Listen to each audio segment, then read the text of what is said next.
Welcome to the Nerd Party.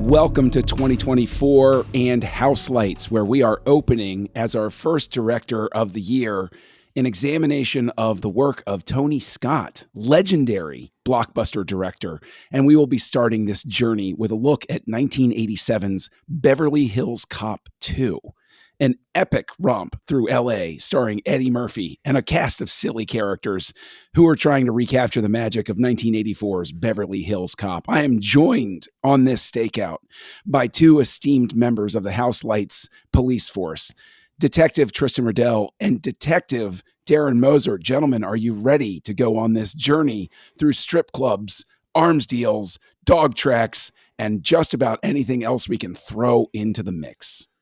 I'm super ready to visit the famous oil fields of Beverly Hills. Oh, Beverly Hills, well known for oil fields and movie star homes. That's very true. Yes. They're right behind the track. You know, that's where I put my oil field. So well, and the important thing is it's very healthy to go jogging through oil fields. A lot of people don't realize that. With the fumes that are there, it motivates you to run faster. So as you're getting your miles in and getting the red clay on the bottom of your sneakers, you know, it's important to go through there. Now, gentlemen, I know that the two of you were far too young to see this in the movie theater, but Tristan, I know that this is your first encounter with Beverly Hills Cop 2. Darren, please remind me, is this your first encounter with Beverly Hills Cop 2? No, but it was fairly recent that I watched the first. I went through, I saw they were all on Plex, and I'm like, you know, this is a series I haven't watched. And foolishly, I mean, I have a movie podcast where we talk about these things. I should have waited, but no. It was within the last year or two. I watched, I think, the first three. So I had seen this before, but it had been a little while. So it was like, oh yeah, I kind of remember we have, Quantum Leap characters appearing. We have giant laser targeting scopes and I don't know. It's a fun movie, but I don't know if Axel Foley is my brand of humor. It's a lot of kind of throw at the wall and see what sticks. So we'll get into that. But no, so this is technically not the first time watching, but semi recently in joining this franchise. And Tristan, I know that this is your first time, and you watched the first one before this one. This is your first exposure to what was considered a cultural phenomenon, the series that basically put Eddie Murphy on the map as a bankable movie star. Axel Foley is still a role that he is very much related to in Gen X's brain. You say Eddie Murphy, I'm a Gen Xer, I think of Axel Foley first. All of the stuff that he's done, that's the first role that I think of because the first movie was such a breakout success. But its sequels had questionable reception despite their box office returns. What's it like for you, Tristan, coming at this cold? This is your first exposure to this character, this franchise. It was really interesting, and I relished it because it's one of those things where you're a little embarrassed to admit that you've never seen it because being a fan of Eddie Murphy's stand-up and some of his other movies and performances and his persona and everything like that.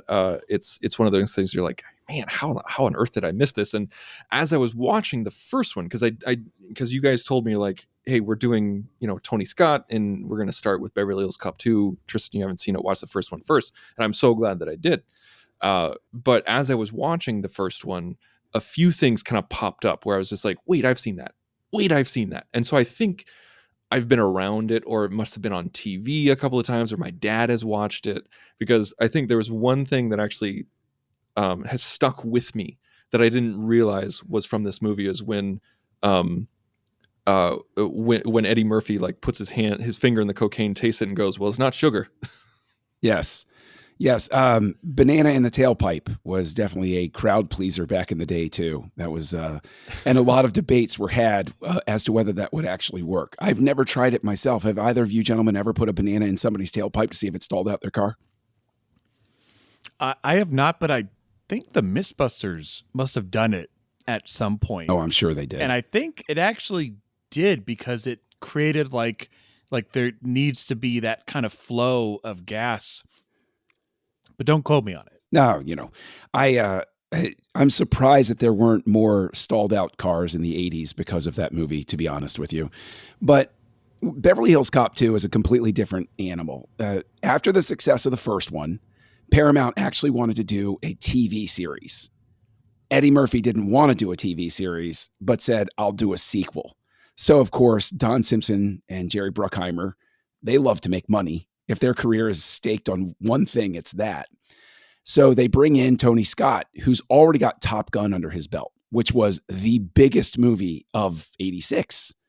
And so I gotta ask Tristan, since you're the one that just watched the first two for the first time, what do you see in this first film we're looking at with Tony Scott? Now, we're all familiar with Tony Scott coming into this. We're revisiting his work. We've all seen different stuff from him. How jarring is the difference between Martin Brest's style and Tony Scott's style? Oh my gosh. It was, I'm so glad that you asked this question so close to the top of the show, because that was the thing that I was most excited to talk about. Was, like, I finished it today and my wife came to me and said, like, what'd you think of it? What'd you like? And the first thing out of my mouth is, I was like, well, it's a Tony Scott film. It is very much a Tony Scott film. I mean, like, from the word go, you see him all over the screen. You see it in the shot selection, the editing, the intercuts, the energy, just the perpetual sunset of and sunrise of a lot of the shots. It's just it's such a different animal from Brest. Oh my gosh. I mean, and also it was shot in 2.39 on Super 35, and you can really tell the difference between the first one, which was 1.85 on spherical. And that in itself really lends itself to be a much more action-packed film. And I think that was one thing I really appreciated about this movie, is that it is an action comedy, where the first one, there's action in it, and there is gunplay and everything like that. But this one ups the ante. There's even the scene towards the end when they're at the the final shootout with Brigitte Nielsen and Jürgen Prochnow. I can never pronounce his name properly. That almost felt like a John Woo film.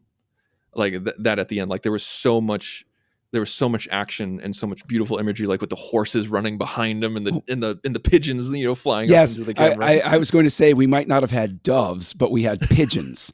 Somehow that just seems to work with like a Tony Scott version of a John Woo shot. It's like, it does. For some reason, it just makes sense that it's pigeons. I don't know why. It really, really doesn't. Like, I actually went back to John Woo's filmography after watching this, and I was like, when did Hard Boiled come out? When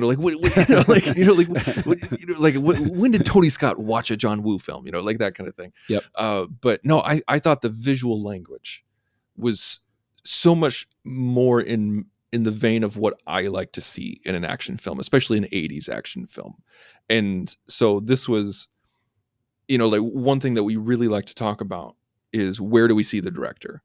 And I think with this film, it's very much, where don't you see the director? I honestly, I don't think that there's any point where this doesn't feel like a Tony Scott film. Even the stuff that's shot, because when they first screened this, there's less comedy in it than the first one.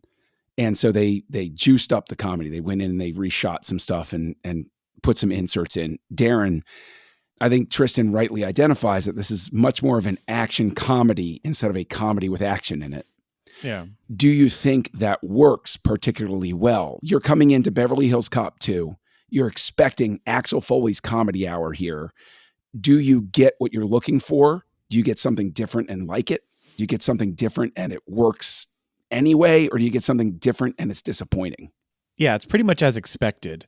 There's definitely a lot more action and the stakes are higher. I mean, that's a sequel right there. Like, you got to make it bigger and better. And, I think it's starting to hit the numbers in a good way. It's like, okay, well, you need Axel to, BS his way through a couple situations. He does that a lot. And, we're on the edge of disbelief in some of those, like, yeah, I think the vitamin one about the plutonium pills that are going to blow up. I'm like, who are these people that believe like the one, the house one I buy, like, okay, like here's a guy kind of getting the guy flustered enough that he's not thinking straight. And, oh no, I had the wrong plan. So I'm going to leave for a week like that I can kind of buy. But some of his bluffs, I'm like, really? Okay. I guess we got to just turn off that part of our brain and just roll with it. But no, I felt like it was a good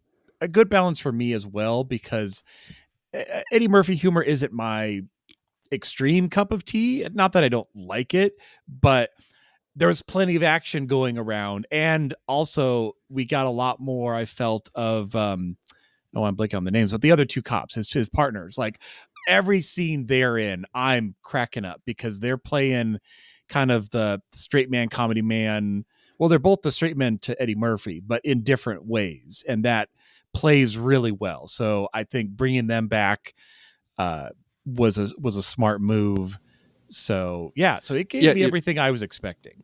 If I could interject, that was one thing that I really appreciated with watching the first one first, is I feel like I really would have missed out on Taggart and Rosewood, and even Ronnie Cox's character. You know, like even though like you could infer a lot. You mean Dick Jones? Sorry, he's always going to be Dick Jones. It doesn't. You give him another name. He's Dick Jones undercover. And it's because of his role as Dick Jones that his part got shrank down in this movie. Really? Is he was doing RoboCop, so they were like, okay, well, we got to have him back. So but you're going to die, quote unquote, but be in the hospital that we'll not even see for. Yeah.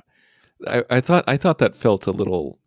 I felt like I was like, really, we're not even going to get him like in the hospital. Like we're not even going to see him in the bed, or like we're not going to see him like talk to anybody. Right. Over there. He's right there. Yeah.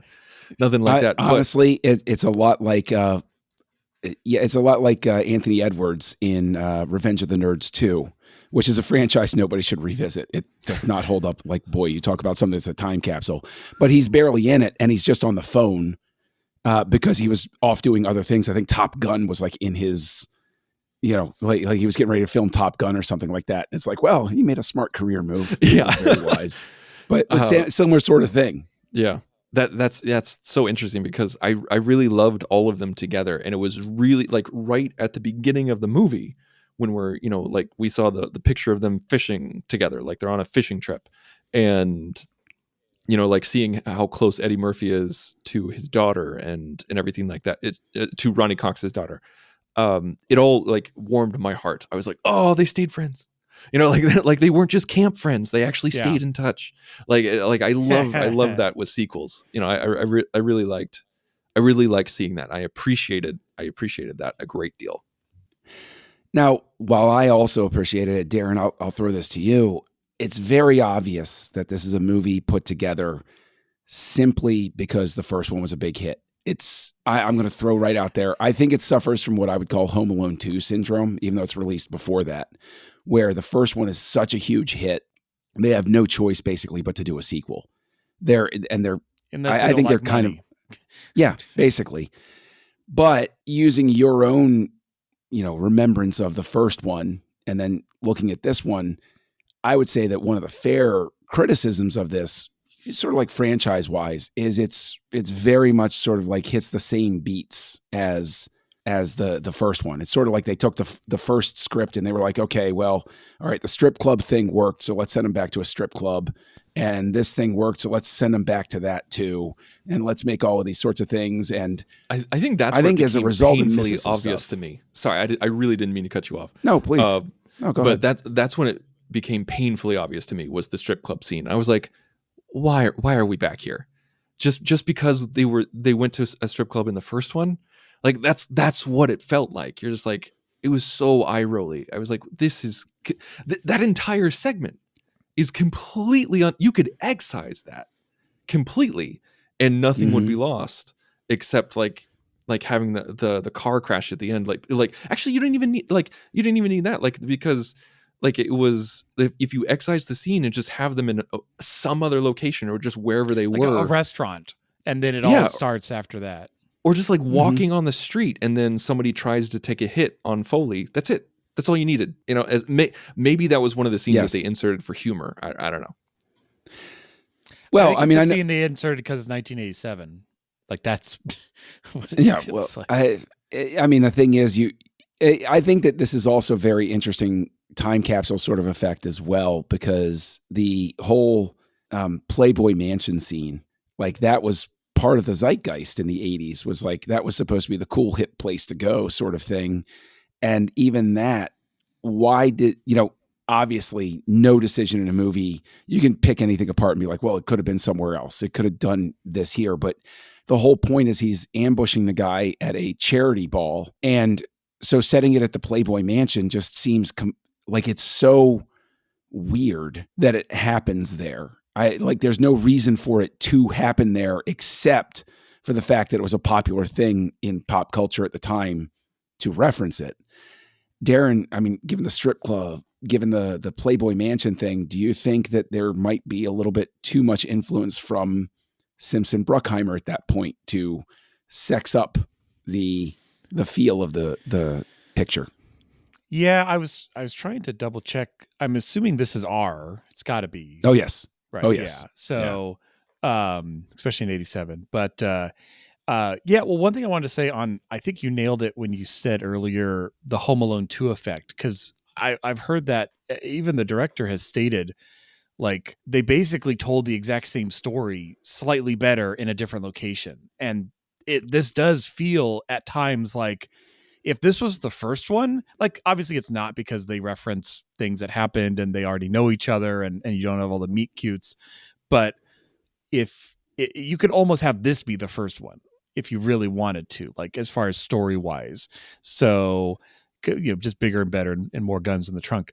But yeah, it, again, the sexiness, it's like, it's not an Animal House kind of sexiness, like where it's like, oh, it's like a raunchiness that we're throwing in there because we're trying for the teen audience. I'm not quite sure what they're going for, what they're trying to pull in. I mean, it's like, stay for the jokes, stare at the screen if you really don't like the jokes. I don't know. We'll see how it goes. Well, I mean, it's definitely something that I think the movie struggles with a little bit. I think that I'll go ahead and I'll throw this to you, Tristan. I think that this film very much benefits from Tony Scott directing it, because it's what makes it interesting to look at, to borrow the phrase from Darren. I forgive a lot of stuff in this movie because of how it's edited, because of how it's shot, because I like the way Tony Scott does things. And I look at it, and as I watched it this time, I will honestly say I didn't like any of the Beverly Hills Cop movies after the first one. The first one, I was the right age. It was part of the sort of like the cultural shift at the time. It made Eddie Murphy a star. I did not see it in the theater. I was too young for that. But I did see a couple of pieces, and I saw it on home video, and it was just part of the thing, right? I think that I've never cared for the sequels to Beverly Hills Cop, because it is, again, just like Home Alone. It's like, you really should just walk away sometimes.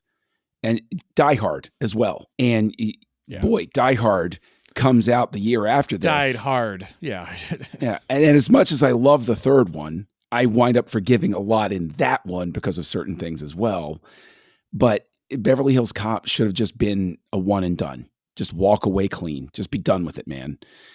Tristan, do you think that Tony Scott brings enough to this to justify its existence, to make you go, I'm glad this picture was made? Or is it something where you realize his style makes up for some of the lack of substance? I'm like you, John, where I really dig what Tony Scott does. I just really love how he tackles film, how he takes it from a visual standpoint in a non-reductive way. Like when he looks at visual storytelling, it's not like, oh, let's throw as much crap at the lens as we can. Let's make as much visual garbage on the screen as possible to distract from the horrible story. It's very much, how can I tell this in a visual way? How can I make this interesting with editing and with cinematography? And, you can really tell that so much of the crew that was on Top Gun is on this one. like with the cinematography by Kimball, with the editing by Lebenzon and Weber, who were on Top Gun as well. Like it's, I think one scene is during the horse race scene where they're see, John, you're nodding your head, you know exactly what I'm talking about, is that when they're, raiding the cache, and like, which is a tense scene in itself, and the way that it's shot, and I love how smart the robbers are, specifically when it comes to getting the cash out. Like, there's so many films that you saw in the 70s and early 80s where the heist films are just like, get the cash and get out. Okay, but cash is heavy. You're like, how are we going to get it out? What are we going to do here? Like, like, how many guys do we need? I love that they had everything thought out, like with the devices and the rigs and everything like that, to get it through the ceiling and whatnot, and get it around. Anyway, but you have Brigitte Nielsen's character, doing the countdown with the stopwatch. You have people, with guns grabbing the cash, and it's intercut with the actual horse race itself, and Foley and crew trying to make it there in time. All of this put together just adds tense. Just adds this, this tense feeling to it, and has a literal ticking clock. And that is Tony Scott right there. Like another director, Martin Brest, who I like as a director, would have seen that and just had Foley coming in the car, and then Brigitte Nielsen counting down, and that's it. Those are the two elements that would have been intercut. That's it. And Scott brings a new dynamic by adding in as much as he can. Well, even some of the shot choices with the race, the horse race itself, like there's even one where it's like from the jockey's perspective, and it amps you up. Like, I felt it. I was like, I got amped up because it's like, oh, it's all of this energy. And I realized what he did was he just cheated. He knew he needed people to be even more on the edge of their seat. And he's like, what can I do to screw with them? And I mean that in a good way. Like, he was a smart director, where it was like, how am I going to get people unnerved, excited, and unexpected? And in terms of the heist, Darren, I'll ask you, you've seen Heat by Michael Mann. There were aspects of that heist that I think you see echoed in Michael Mann's Heat. And I think you also see echoed a little bit in the Joker's heists in The Dark Knight. There are aspects. I think this is one of those things where Tony Scott winds up, just by pure force of talent, reshaping how those heist sequences get done, because people can sit down and look at this and say, oh, cool, I see how you did that. How can I peel it apart and make it my own? Yeah, I mean, because there's a few heists that we see in this one. And I liked all the parts that you guys are talking about. The intercutting, the countdown. I liked how they played with time. Like, she's counting down and they're zipping out, and then, like, I'm thinking specifically of the racehorse one where they show up and it's like, it's been a while. Like, they are not anywhere close to being on time. Like, the cops are already there. No one's rushing in. So you feel like they're going to get there, like, in the moment. And it's like, no, like, this happened, 30 minutes ago. And I like that. And I like me a smart villain that, I think my issue comes from, I am told this is a smart villain. I am not shown this is a smart villain. Meaning to say, we get scenes like, oh, yeah, like, if you follow exactly what I say to do, like, everything will go totally. Why did you go away from my instructions? I'm like, oh, okay, we get it. But, and again, the timing, the fact that it's, that everyone listens. No one's like, oh, but I'm going to grab something extra. Like, no, when she says zero, like, they walk, like, they're obedient bad guys. All great stuff. But I know this changes, like, a lot, because you have I know the reason of the alphabet crimes, and it was the smoke screen for the later one. But I always like it where everything's building up to the heist, like one big heist. And maybe you have a couple leading up that are kind of like testing the car and I know that makes it a heist movie, which is not what this movie is. But so, for all that said, I think they did enough to convince me, and I enjoyed it. But I would have liked seeing more of the brilliance instead of just told it and, oh yes, it executed well through the power of editing, so I don't necessarily feel like, oh man, like Axel was up against this mastermind. I'm like, Axel was up against the bad guy who just happened to, run circles around the cops, and the cops aren't really showing any stars in Beverly Hills. Like, it doesn't seem like it's that surprising to throw them for a loop. Yeah. Tristan, do you have anything you want to answer to Darren or anything you want to add to that? One thing it made me think of, I don't necessarily disagree with you, Darren, but what it got me thinking about was Axel Foley always being right, which was a little exhausting here and there, because like when they talked about like cracking the cipher of the alphabet killer and everything like that, it was just like, oh my God, like Eddie Murphy's going to be the one who cracks this, even though they have the entire department on it. Like, he's going to be the one who cracks it. But at the same time, I thought that they saved it when he said, he's like, hey, no, I only did the first one. The first one was super easy. Like, he wanted to get caught. I was like, okay. But there is a lot of times when it felt a little awkward, where it's just like, oh, I can get into this window because I know how to do this. Or like, I can get the print because I know how to do this. It was fun at first, but then they kept redoing it. And I'm just like, Rosewood and Taggart are cops too. Like, let them, do some investigating work. I know that it's the Axel Foley show. I know it's the Eddie Murphy show. I mean, the dude put his own name over his crotch in the credits. Like, like Eddie Murphy's there. All right, he's there. This is his baby.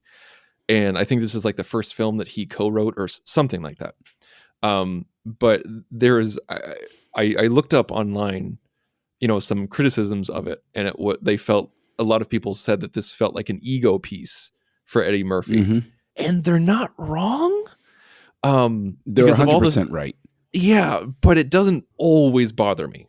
You know what I'm saying? Like, yes, it's a valid criticism, but it doesn't turn me off too much. But knowing it is what it is, it's not like, oh well, yeah, that's just what it is. It's no surprise. But this is where I back into another compliment for Tony Scott, because Eddie Murphy, it is on screen. You can see that he is flexing, that he is Eddie Murphying this. This is his baby. This is his character. This is his name. This is going to be his thing. And people are going to love Eddie Murphy in this movie. A lot of other directors collapse under pressure like that. And it folds. And I think you need a Tony Scott standing in there, especially because he has Top Gun under his belt, able to go and work with an actor like that and still make something that is coherent enough that you'll watch it from beginning to finish and not walk out. This very easily is a movie that could have gone absolutely sideways and this could have been a Hudson Hawk, right? This could have been an absolutely terrible movie, but it's not terrible. And I say it's because of Tony Scott, because you read some of the stuff like Eddie Murphy. Yeah, listen, I'm not dragging the guy for saying this, but this is what happens with a lot of people when they have the big hit. All of a sudden they show up on set. I'll show up when I want to. I don't care if I make people late. This is my show. I'm the big name. You'll do what I want. He's getting $8 million, which, accounting for inflation, is $21 million in today's money. So he's got a sizable paycheck coming along with this. He knows they need him. They can't make this without him. And the fact that there is that coherence, that it still feels like a Tony Scott movie, that he still controls it enough that it's still a movie worth watching. Okay, I will give all of the credit to Tony Scott for that. However, all of that said, Darren, I'll throw this to you first. I think that some of the coherence starts to come apart in the back half of the movie. The cement truck chase is an idea that never should have made it out of the writer's room. That somebody should have said, oh, Rosewood hijacks a cement truck. Somebody should have been sitting there and able to say, and this is where I puzzle why Tony Scott doesn't say, no, I don't they're going to find out where they went with it. We don't need that cement truck chase. I think that, Darren, what you said about the villain, I think that Jürgen Prochnow, I'm never quite sure of his threat. He's just there. And it's like, okay. And then at the end, it's like, haha, I'm the mastermind. And I'm like, haha, I don't care. Do you think that this, I mean, am I being too harsh? Do you think that this movie has a coherence that keeps it all together? Or do you agree that it suffers from, I mean, basically that impulse to go too big, too much, too quickly? Yeah. I mean, it's riding the line. There's introducing a lot of villains. There's like the mastermind, and then there's the executioner, and there's the middleman, and there's the, like, you could have easily done that as they're all one person. I mean, I would have said, just have, Brigitte be all of it, like smart and executing it, and, keep getting people out of her way. I'm fine with that. Or I'd even take a twist where she is the mastermind and she's using the other guy as like a front. That's who they're thinking it is, but she's the one who's been pulling the strings. I would have even gone for that. So yeah, we talk a lot about protagonist confusion, and not that this has villain confusion, but they're throwing a lot at us, and it's a lot of new people. That aside, yeah, on the second half, it does it stick the landing? Yeah, that's kind of the question, because there is a lot going on. You have the big shootout, the shootout, they could have gotten to the oil fields kind of like not earlier. I'm not saying make the movie shorter, but yeah, I think you could have totally cut out the cement truck scene. I feel like maybe they had already shot like the scenes with the police chief and he's talking about the cement. So they're like, oh, we got to shoot it because the scene won't make sense where he's talking about this later. Like it feels kind of shoehorned at that moment. You brought up earlier about like suspending disbelief. God, that police chief, I could not take serious the entire time. Well, like him, and also just the cement truck chase. Like that was one of those moments when you're like, okay, I know this is a cop action film of the 80s, but how negligent and irresponsible and dangerous the cement truck chase was. It was so hard to be on Judge Reinhold's side during the cement truck chase, because like there was one dude who was backing out of his driveway, and you're just like, I think he's dead. Yeah. And the thing is, we're laughing because of how you delivered that. But yes, I had the same reaction where he hits the guy, and I'm like, oh dear Lord, that's awful. Yeah. It's not funny. And then the mayor is just like, who cares? Like, he's just like, who cares about the cement truck? They foiled the robbery. We got the money back. No harm done. I was like, you are a crap mayor. Well, not only is it a crap mayor, but we got the money back. And I'm thinking, well, that's great, because you're going to need it for all of the lawsuits that are going to be filed against you. And why does Rosewood still have his damn badge? Why is he not? And listen, I know that this seems silly as well, but even at the end, giving the John Ashton's character, the Taggart, the where he shoots Brigitte Nielsen, and it's like that old Western where it's like, ha ha. And it's like, no, like I for some reason, it just didn't play well. Like he was too flip about it. And it's like that, his character isn't that. His character isn't that guy. No matter how much you want to have loosened him up. My pension over this, right. Yeah. And it's too old for this. Yeah.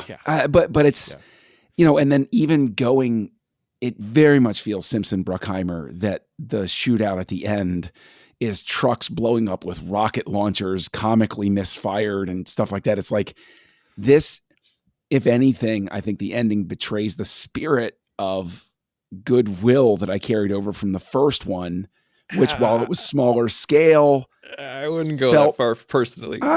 I would, because I thought that was hilarious when he shot the missile into the truck. I thought that was awesome. I know, but I'm saying the whole thing. If that was your one gotcha moment, but it's multiple trucks blowing up. It's not just a drug lord's home. It's World War frickin' III going on behind a horse track with right red clay behind, the oil Beverly fields, Hills. If anything, I'm surprised they didn't have like one of the oil rigs blow up. That feels like a Simpson Bruckheimer like a sort chain of thing reaction, and it goes and hits every wellhead. Oh, that would have been cool. Yeah, I mean, it would have. Now, I misremember. I just watched it a few days ago. I thought for some reason that the police chief didn't know who was driving the They truck. didn't find out that Taggart and Rosewood were involved. Okay, with which the I was cement because truck. you were saying like, how does he still have his job? I'm like, because he didn't tell anybody. Like nobody knows, because he knows he'd get fired and thrown in jail immediately. Okay, I'm like, I'm pretty sure they didn't know who did it, but I not would say saying it's that, an excuse, but well, no, I'll say that that's one of those things though where I pride myself on paying attention to detail in film, but that's the point. That's sort of the point at which where I've started to disconnect from what's on screen, and I'm just watching it going, I really like the way Tony Scott shot this, and I don't care what's going on. Yeah. I'm like, this is blah, just blah, this blah, editing's something, fantastic. something. Wow, that's a Yeah. beautiful shot. Blah, blah, blah. Yes. Explosion. Man, like the oil field looks amazing. I wish there was one in Beverly Hills. I mean, Yeah. I laughed out loud when the movie started and we saw Ronnie Cox in the oil fields, and it has the text in huge letters on the bottom, Beverly Hills, California. I was like, what? It's as Like, funny okay. as it's as funny as Rumble in the Bronx, where that Jackie Chan movie opens up and it's supposed to be set in New York, and you see like the mountains of, Hong Kong or whatever, like in the back. I've never been to Hong Kong, forgive me, but like whatever location they were shooting in, Right, you see right, mountains, and I'm like, I've been to the Bronx. That's not really what that looks like, but okay. I can't remember the name of it, but my wife was watching a K-drama, and it was set in like LA area, and they obviously didn't care about like where things are because they're like zipping around like little 5-minute drives, and they're hitting like all over. I think they even like almost went as high as like the Bay Area in this little trip. So it's obviously they were just playing with like, it just doesn't matter that, Disneyland is nowhere near like the pier, which is nowhere near like the Hollywood sign. Yeah, people outside the states have no idea how big idea. our states are. Oh, well, I mean, I always love going to Jaws 3, and they have it at SeaWorld in Orlando, and it's like it opens up to the ocean. It's like, sorry, guys, that's like 45 minutes either direction in a straight line. That's not where SeaWorld is, okay? I just want to be clear about that. But SeaWorld has to touch the sea. Otherwise, it's not SeaWorld. Yeah. I know I've told this story before, and I'll just tell a shortened version. I once watched a TV show where it said it was take place in the middle of Illinois, which is where I was born and raised, and they had someone fly off a cliff and explode with mountains in the background. If you know anything about Illinois, like we can barely go sledding, because it's so flat. It is flat. Yeah.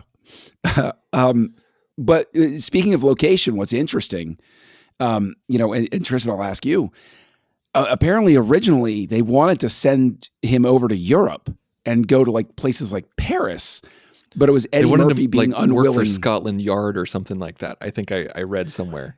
But would that make any sense as a Beverly Hills Cop It's called movie? Beverly Hills Cop. Like that'd be like Right. London, Scotland Yard Cop. Like if you're doing that and you're kind of like anthologizing it where he just goes to other, like, I'm like, okay, but half the whole joke is that it's this Detroit police officer in Beverly Hills, like fish out of water. And I really know if that thought would've worked. that like at the end of this film, because I haven't seen the third one and I know the fourth one's coming out this year on Netflix. I really thought that he was going to like get a job in Beverly Hills at the end of the second one. So I'm just like, okay, because I was like, how can they stretch that? Like knowing that there's a third one, I was like, how can they stretch it to a third story where he's still in Detroit, but yet he Sequels does another don't care case about stretching things. It just happens. Thank you, Mr. Worf. You're going to have to delay your trip back to DS9 to come with us on this adventure. It's the same thing. Mr. Worf, what the hell are you doing here? Well, I was near Yeah, never mind. Yeah, we don't care. Well, but I mean, the thing is that later action sequels learned, at least, like, you look at Die Hard 2 and like they just have that brief setup in the beginning where it's like, oh, you work in LA now, right? Oh, that's right. I transferred, and let's move forward and just have this time's adventure. So you know. Okay. Now is the point in the story where I talk about how I used to work for the Scotts.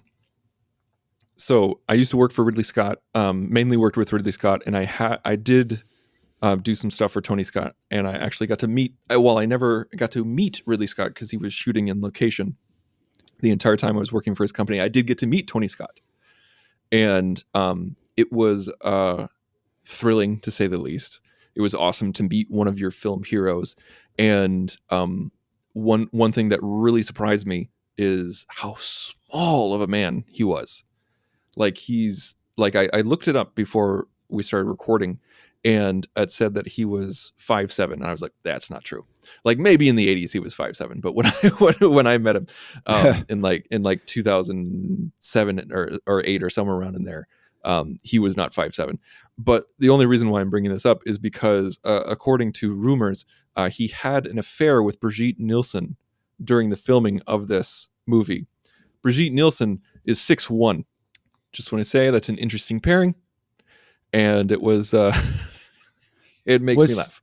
Was she married to Stallone yet? By that, was she connected with? I was just looking that. I was actually looking that up. I had already looked it up. So, in 83 to 84 was Casper Winding. Stallone was 85 to 87. So she would have. If this was 84, it was right before Stallone. No, this was filming in 86. Yeah, this was filming in 86. So she was married to Stallone at this time. Or probably they were on the outs by separated. That point. Yeah. I'm willing to bet. But either way, I just wanted to bring that up because it just made me laugh because I don't know why. She's so tall and he's so small. Well, she was. You know what? Let's talk about that though. Do you think that she is an effective screen villain? Yes. For this. Yes. Okay. I thought she was great. Question to you. Yeah, no, I definitely think so. Like I said, I kind of wanted her to be the big bad where she's pulling all the strings. I think I totally would have bought that. She has the charisma. She has the haircut. She's got it all. She's got the mole. Yeah. Well, I think that she is a very effective villain. I agree with you, Darren and Tristan, that if she had been the main villain, like I always forget in the years between watching Beverly Hills Cop 2, whenever I do revisit it, I always think she is the main villain. I forget Jürgen Prochnow's in it until I watch the credits and I'm like, oh, right. Yeah. Oh, and Dean Stockwell's in it too. Yeah. Like they're supposed to be the heads of the franchise. And I'm like, oh, I forgot they're even in this. But I again, I still think that the screenplay is a bit of a mess.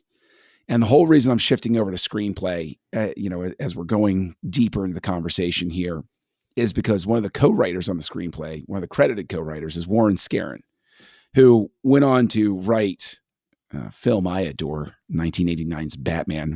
He helped write it with Sam Hamm.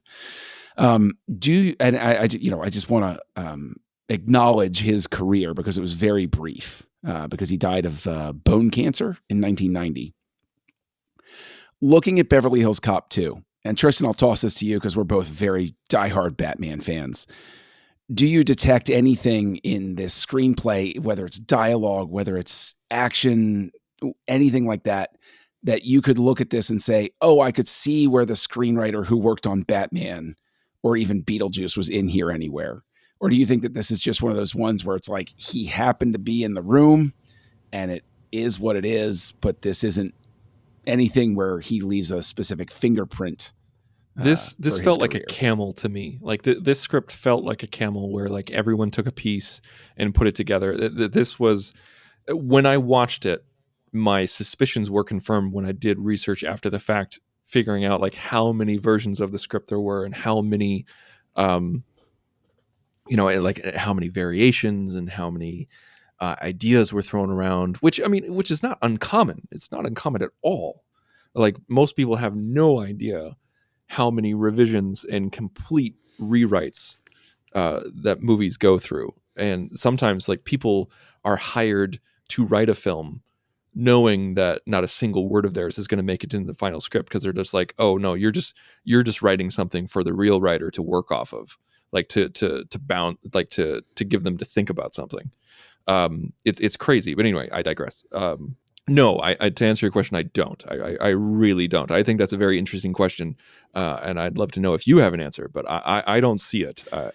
This feels like a situation where it's just an amalgamation of thought and ideas that were put together, and then you have Eddie Murphy riffing. So there's so much riffing and improv in this that it's hard to pinpoint on any one and you specific can thing. feel the riffing, like you can tell, like the vitamin scene, like that is riffing. I can tell that it's not like, it obviously has a structure, and it's not like he just decided to walk in and say, oh, what if we went over to this girl at this desk? No, like obviously that's planned. Or like him and Gottfried, you could tell. Yes, or him and Rock. The Chris Rock scene very much feels like Eddie Murphy giving a guy he sees, a fellow comic he sees has talent, wants to give the guy a break.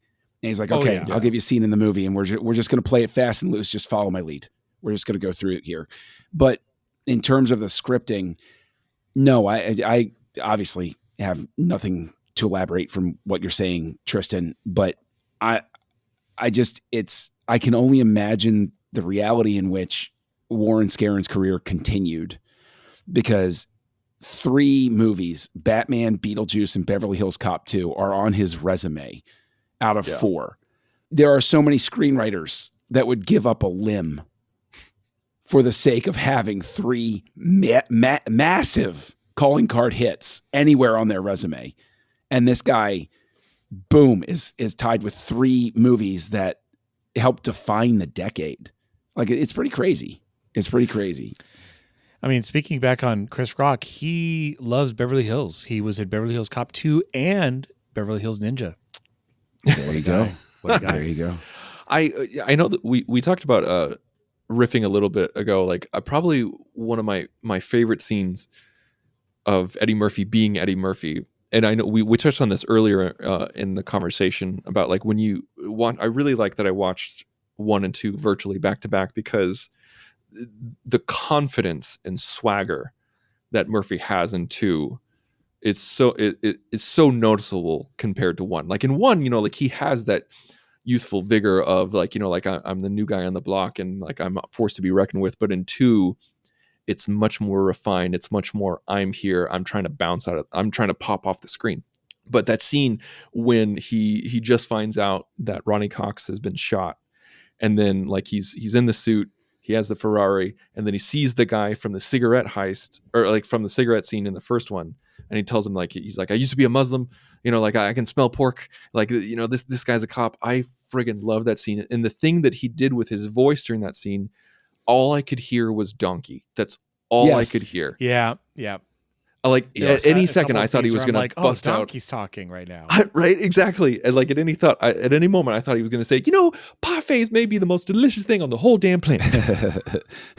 I'm going to make us some pancakes. This man is a parfait salesman. He sells parfaits, and I eat them. Yeah. But yeah, I really like those moments, specifically that one. Now, obviously the first Beverly Hills Cop, there were a lot of hit songs featured in it. So, we love talking music. Harold Faltermeyer comes back for the score, and we have another hit soundtrack. What did you think of the music, Darren? Did you think that the score lived up to what Tony Scott delivers? I'm sorry. That's okay. It's fitting. It's okay. No. Soundtrack was good. It's an 80s soundtrack. It's got its memorable line, it's got over and under, the driving around. It's not like you hear the main theme every single time, but it's mixed in there it's like 80% mixed in most scenes. But I mean, nothing, I'm not going to go out.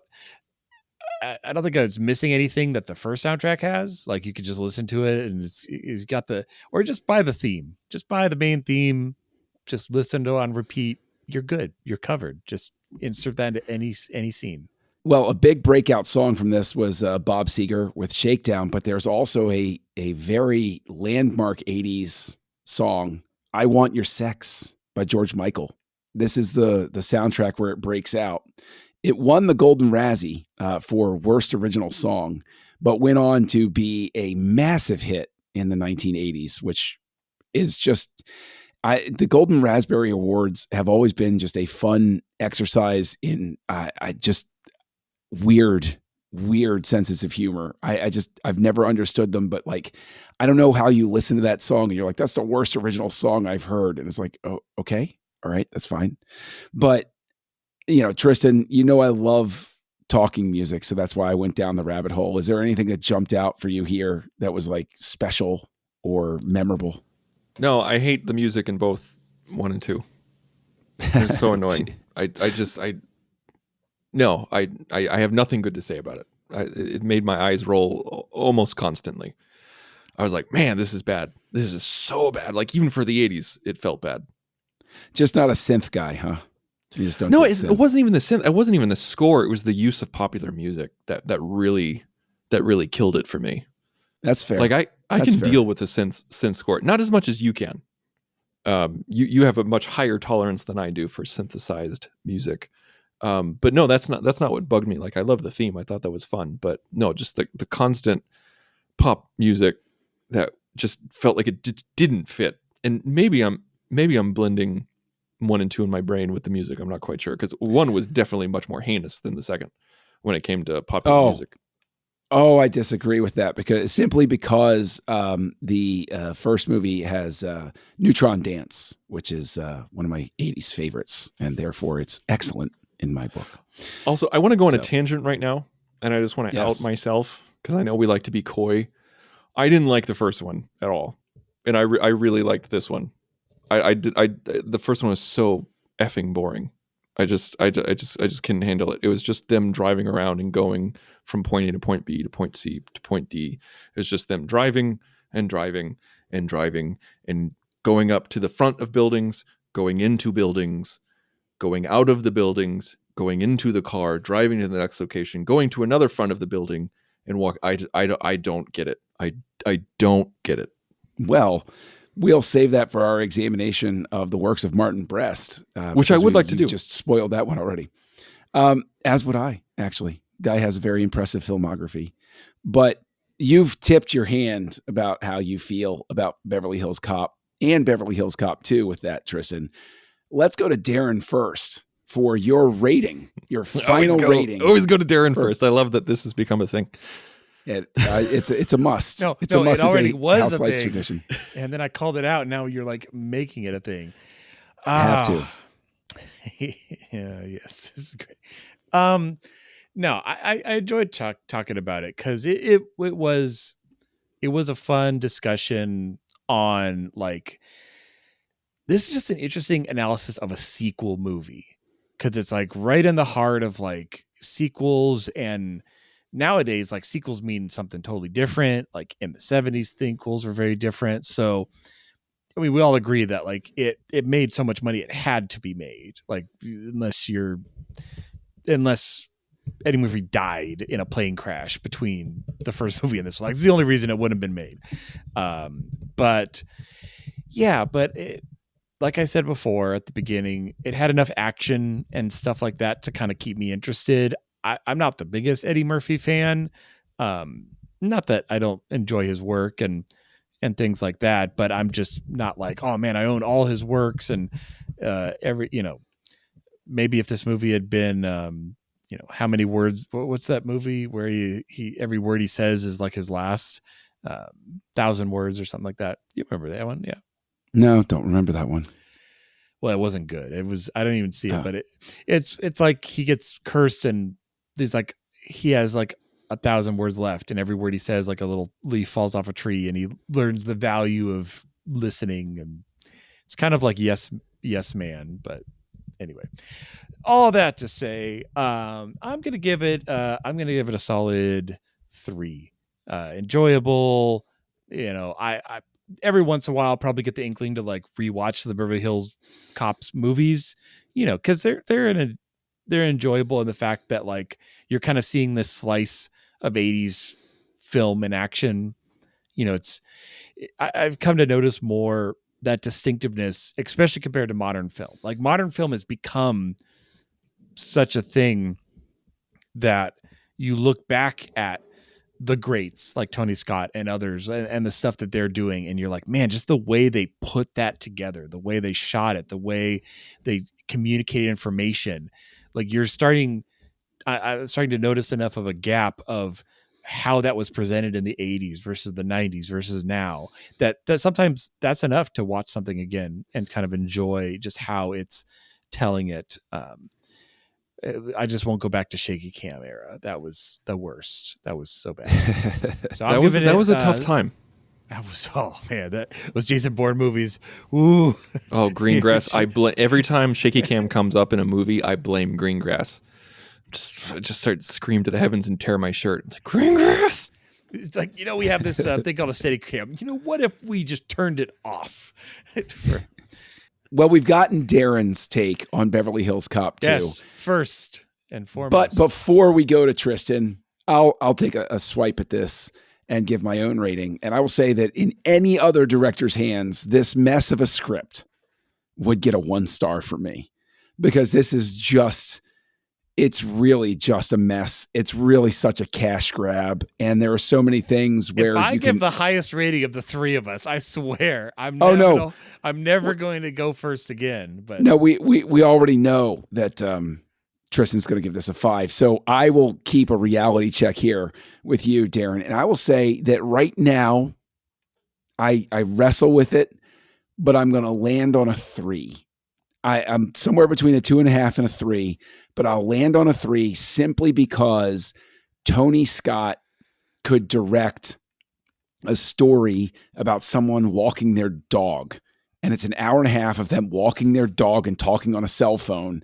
And I would still be like, wow, look at the way he shot that. That's really interesting. I really like the way that he brought the energy to the scene. And boy, smog's out of control in LA. But we're both in with a 3. Tristan, why did you give this a 5? It's so funny. I really thought it was the way that we were talking about it. I mean, like, we all had really good things to say, and like none of us were really dogging on it. Like, I think we all had some valid criticisms. And even though I really liked this one, I'm giving it a 3.5. Like I'm giving it 3.5 $7 Cokes / blowjobs. Like that's what I'm giving this this movie. And that's more than $19 in 2023 money. I think I'm realistic about this film. It's not perfect. I think it's a great 80s film. I think it's a great action film. I think it's funny. It made me laugh out like this. The only reason why I made that crass joke was about the $7 thing, because I laughed so hard at Murphy's delivery. At that, there's so many times I laughed out loud during this movie and was just smiling. And I think I probably, if I didn't watch it back to back, like if I didn't watch the first one, is to say that I just went to the second one. I think because I didn't like the first one so much that the second one felt like a breath of fresh air to me. And I know I'm in the minority. I know that. Like, I went online and like, I'm sure that people are listening to this thinking I'm absolutely crazy. That's fine. That's fine to think that. But I really enjoyed it. I thought it was a lot of fun, but this isn't like, oh my God, this is 4.5. This is 5. It's not even a 4-star film. It's 3.5. I think this is a solid movie. 3.5 is a respectable score, especially for an 80s action film. It sure is. And it sets us up to go to the movie that I haven't watched in years, but I have often referred to as the real Lethal Weapon 2. When next week, Darren, what are we going to look at in the House of Scott? Oh, next week we're jumping to 1991 with The Last Boy Scout here on Houselights. Join the revolution. Join the Nerd Party.